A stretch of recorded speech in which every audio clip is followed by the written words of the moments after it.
शिवाजी पार्कातच मासाहेब मीनाताई ठाकरेंच्या पुतळ्याजवळ संध्याकाळी 4 पासून तो कार्यक्रम सुरू होणार होता. तो आम्ही सकाळी सांगितलं होतं की तो आपण 26 तारखेलाच करू, एकत्र करू. आता आज मला वाटतं थोडी मुंबई बंद आहे नाही वगैरे ह्याच्यावर थोडं धरपकड चालली होती. पण ज्याही विद्यार्थ्यांना वरळीला नेलं किंवा अनेक पोलीस स्टेशनला नेलं तिथे आमच्या शिवसेनेच्या टीमने लगेच जाऊन त्यांना मदत केलेली आहे, त्यांच्यासोबत उभे राहिलं.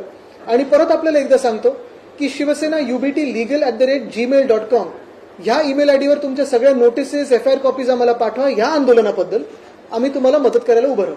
ज्या विद्यार्थ्यांवरती गुन्हे दाखल केलेले आहेत त्यांना नोटिसेस येत आहेत आणि त्यांना काही न करता देखील ताब्यात घेतलं जात आहे, पोलिसांना काय नाही, आम्ही आता ह्याच्यावर अर्थात जी काही पूर्णपणे ज्युडिशियल ऍक्टिव्हिझम असेल किंवा रस्त्यावर येण्याचं, कारण आज जो व्हिडिओ पाहिला आम्ही तो भयानक होता.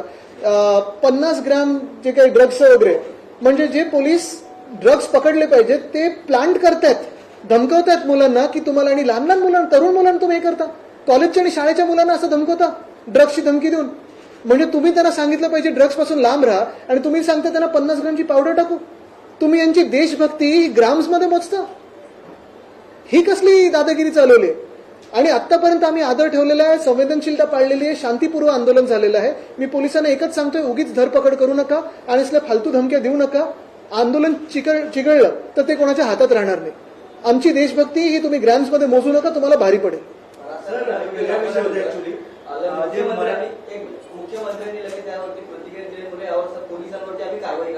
कारवाईने त्यांना बडतर्फ केलं पाहिजे त्या माणसाला. आणि कोण आहे त्याचा फोटो सगळीकडे लावा की हा ड्रग्ज डीलर आहे का आणि ह्याच्या मागे कोण कोण अजून नेटवर्कमध्ये आहे. कारण हा विषय देखील सोडणार नाही.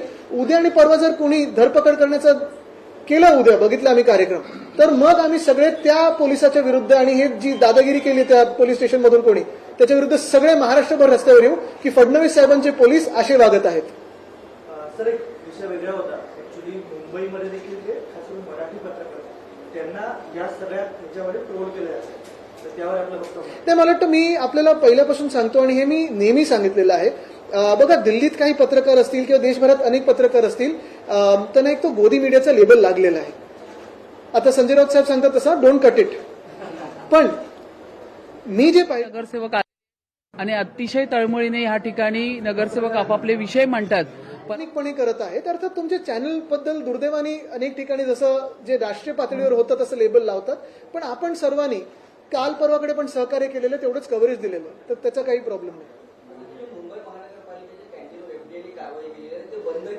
मला वाटतं आता आपण वेगळा विषय करू नको. मी हिंदीमध्ये आणि इंग्लिशमध्ये पण एकदा, कधी, अच्छा, अजून आमच्यापर्यंत माहित नाही ते. नाही, उद्या सगळ्यांनाच आमंत्रण आहे. बघा, उद्या एका पक्षाचं आंदोलन नाही, उद्या मुंबईचं आंदोलन आहे. तसं उद्या ठाण्यात पण होतं, तसं उद्या अनेक ठिकाणी होते. काल आपण पाहिलं असेल नागपूरमध्ये आमची युवती सेनेची अपूर्व पितलवार कसं फरफटत नेलं तिला. म्हणजे हेच फडणवीस साहेबांचे पोलीस असे कधीपासून वागायला लागले? हे महाराष्ट्राच्या पोलिसांची कधी संस्कृती नव्हती. कसं तुम्ही फरफटले तिला बघा. ते व्हिडिओज तुमच्याच माध्यमातून सगळीकडे जगभरात गेलेत.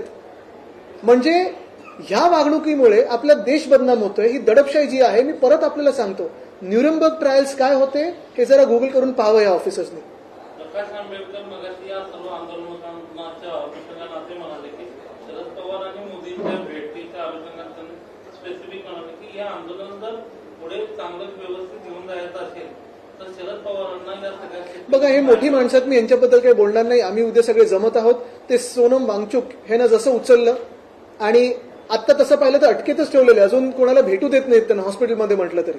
आणि नंतर अभिजित दिपके आणि जे तरुण तरुणी तिथे बसलेत, आम्ही त्यांच्यासाठी उतरत आहोत उद्या. पण देश आता चिडलेला आहे की ज्या प्रकारे टेझर गन, पेलेट गन, लाठी चार्ज करताना त्या लाठ्यांमध्ये जे काही खेळे होते हे सगळं देशाने पाहिलेलं आहे. आता शेतकरी पोहोचलेत तिथे, काल शीख बांधव पोहोचलेत तिथे. करा हिंमत.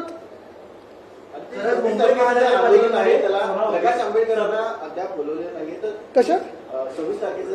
बघा, मी तुम्हाला सांगतो परत एकदा, उद्याचं 24 तारखेचं जे दुपारचं आंदोलन आहे आमचं 4 वाजताचं, राष्ट्रगीत गाण्याचं आणि हातात तिरंगा धरून राष्ट्रगीत गाण्याचं, ह्याला मी सर्वांना, ज्यांना यायचं, तिथे कुठे स्टेज नाहीये, कोणाचं भाषण नसणार, राजकीय फलक नाहीत, राजकीय झेंडे नाहीत.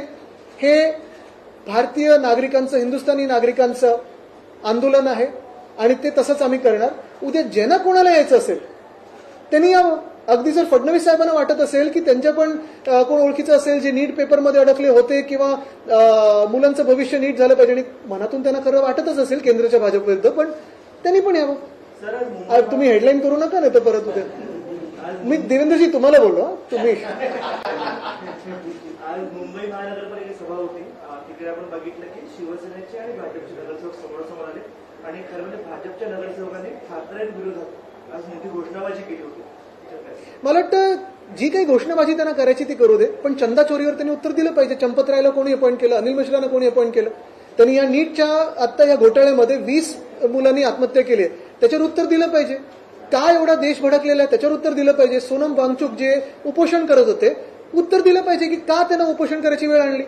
जे परवा 10 वर्षाच्या मुलाला तुम्ही कानाखाली मारता, एका महिलेच्या पाठीत बांबू तो मारता, कोणाला हात काय लावता, कसं काय तुम्ही वागताय, हे काय म्हणजे हे खरं देशद्रोही आहेत भाजपवाले. तर सध्या संपूर्ण देश पेटलेला आहे. एका मंत्र्याला भाजप काय एवढं वाचवते? आपण त्यांना विचारा, कारण एका मंत्र्याचं झालं की मग पुढचं इथेनॉलचं सुरू होईल त्यांना भीती आहे, त्याच्यानंतर मिसिंग लिंकचं सुरू होईल त्यांना भीती आहे. सगळं करून चंदा चोरीवर येणारच आहे सगळं. सीएम मगाशी म्हणाले की टीईटी घोटाळा नेहरूंच्या वेळी जास्त मोठ्या नेहरूंच्या वेळी मग हे काय ते टीईटी फॉर टॅट करतात की टिट फॉर टॅट सारखं, आणि काय 6 वर्षानंतर त्यांना आठवलं. मुद्दा हाच आहे की या ना मग उद्या तुम्ही पण या आमच्या आंदोलनामध्ये. 6 वर्ष तुम्ही आता गेले गृहमंत्री आहात, 4 वर्ष तर आहात ना तुम्ही, मग काय करते पुढे. बिल्कुल आज मैं क्लैरिफाई करना चाहता हूं. सुबह आपने देखा होगा कि उद्धव साहब और राज साहब ने पुकारा है कि 26 जुलाई को यानी संडे को सुबह 10 बजे शिवाजी महाराज उद्यान से, शिवाजी महाराज पार्क से हम मोर्चा निकालने वाले हैं. तिरंगा मार्च उसे कहते हैं, वो तो है ही. हमने पहले थोड़ा सोचा था कि कल का आंदोलन जो है 24 तारीख का वो संडे के साथ क्लब करे, लेकिन जितना फीडबैक आया है, जितना युवा युवतियों से मुझे मैसेजेस आए हैं, जितने बहुत सारे आम नागरिकों से मुझे मैसेज आया कि कल भी उनको आना है, क्योंकि कल का प्रोग्राम सिंपल है, साफ है. जैसे 26 का भी वैसे ही तिरंगा मार्च है. दोनों प्रोग्राम्स में ना कोई पॉलिटिकल फ्लैग रहेगा, ना कोई पॉलिटिकल बैनर रहेगा. लेकिन मैं आपके माध्यम से यही कहना चाहता हूं कि कल का भी कार्यक्रम अभी कैंसिल्ड नहीं है. कल यानी 24 जुलाई फ्राइडे को, शुक्रवार को दोपहर को 4 बजे शिवाजी पार्क आइए. मां साहेब मीनाबाई ठाकरे के जो स्टैच्यू के नजदीक हम सारे भारतीय नागरिक वहीं आके हाथ में तिरंगा होगा और राष्ट्रगान गाएंगे. सर, आपने जिस तरीके से अनाउंस किया कि 26 तारीख को बड़ा प्रोटेस्ट होने वाला है, लेकिन प्रोटेस्ट के बाद जो है प्रकाश आंबेडकर प्रेस कॉन्फ्रेंस में उधर मुझे तो इन्वाइट नहीं किया गया. ये प्रोटेस्ट जो है हमने किसी को भी फोन नहीं किया, किसी को मैसेज नहीं किया है. जो भी कर रहे हैं ये भारतीय नागरिक कर रहे हैं. इसमें ना कोई राजनीति है, ना कोई राजनीतिक दल है. जो राजनीति में दलदल भाजपा ने की है उसके खिलाफ है, और इसलिए हम आम नागरिकों को कह रहे हैं आइए, आप नेता होंगे, कोई स्टार होगा, कोई स्पोर्ट्स स्टार होगा, कोई आम नागरिक होगा, कोई जर्नलिस्ट होगा, जिसको भी इसमें शामिल होना है कल तिरंगे के लिए और जनगण मन के लिए, कल भी आइए और 26 को भी आइए. मुख्यमंत्री देवेंद्र फडणवीस कह रहे हैं कि राहुल गांधी को पार्लियामेंट में आके अपनी बात रखनी चाहिए.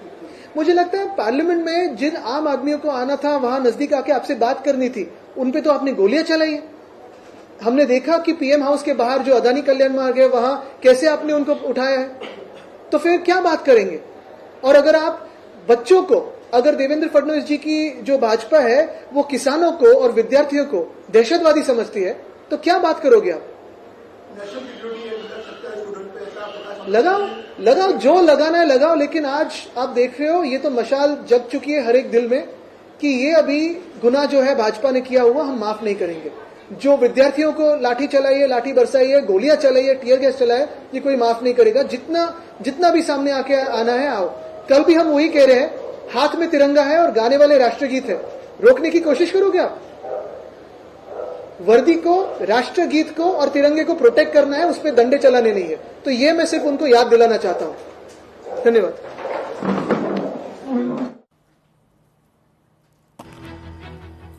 आदित्य ठाकरे माध्यमांशी संवाद साधत होते उद्या होणाऱ्या तिरंगा रॅलीबाबत.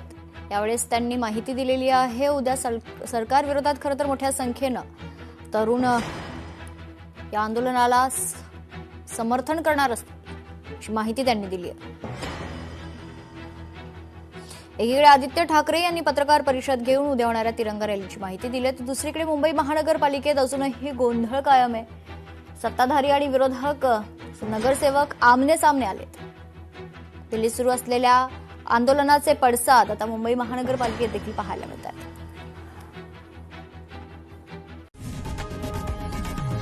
लोकशाही मराठी ऐका, पहा, जागरूक रहा.